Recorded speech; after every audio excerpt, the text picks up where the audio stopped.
Okay, yesterday I literally did analysis for today, right, on GBP USD. I talked about GBP USD actually going bullish. Reason why I said so it was that this GBP USD we are a bit ranging within this level.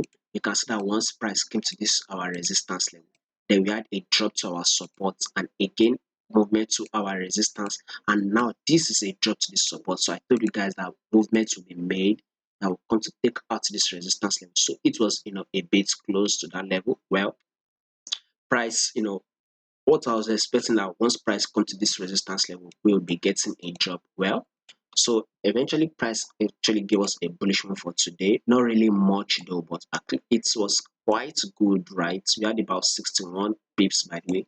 And a major news will be released, on Thursday, which is bank rates. With what has just happened today on this USD, I'll be very, very, very, very careful on going long. Basically, once there's an interest rate hike, right, we expect the currency to actually go up.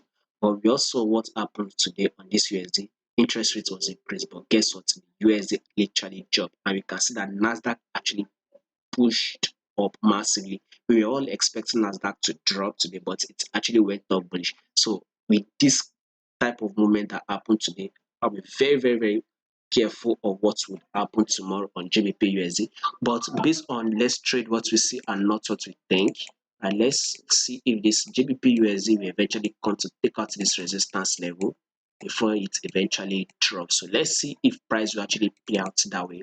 And by the way, I'll be putting a link to my Patreon channel. So if in case you are interested in any of my content, make sure you actually subscribe, because if I will be giving out updates, I'll be giving out updates to my subscribers on Patreon. So try it out by the way.